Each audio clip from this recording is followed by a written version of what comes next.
During the final debrief, the groups come back together and they've all brought the student work based on the lesson that was taught. And so teachers brought student notebooks and samples of student writing. And the goal was to look back at each piece of student work and align it with the lesson that was planned, and to ask the question, does this demonstrate a successful lesson or not? Teachers are in their classroom alone trying to perfect their craft, and lesson study gave me an opportunity to come out of my classroom and come out of my comfort zone and collaborate with a group of individuals that I respected.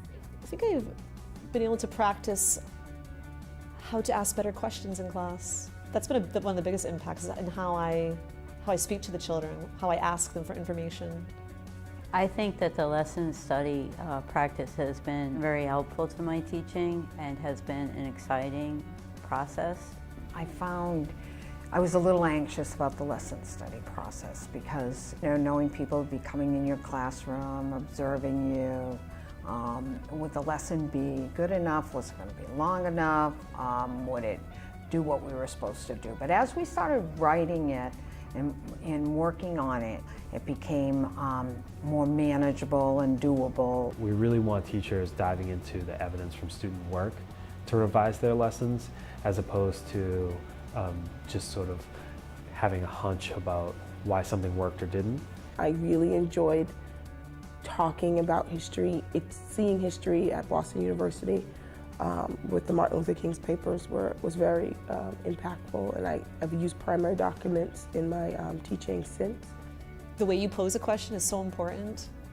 It can elicit different kinds of information and reactions from the kids. So I'm hoping that it's going to make me a better questioner. The idea of higher level questions and spiraling questions, starting basic and getting more sophisticated.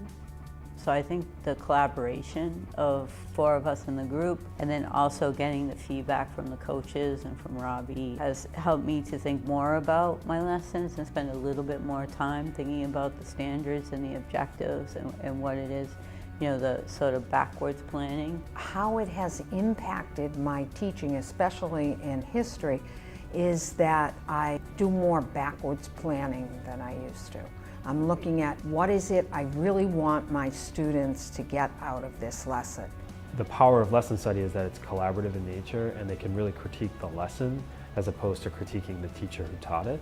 And we find that provides an opportunity for much deeper reflection on the elements of a lesson, as opposed to just on your own individually thinking about how the lesson went. I also wanted an opportunity to bounce off ideas, and so watching the lesson being done in a colleague's classroom opened me up to some ideas, and so being able to step back and watch someone else do it and learn from what they've done really helped me out. It definitely has been valuable to my teaching. I have brought this stuff back into my classroom, and it has helped me to better understand my students, as well as better understand how to teach civics to my students. So overall, it's been a valuable experience.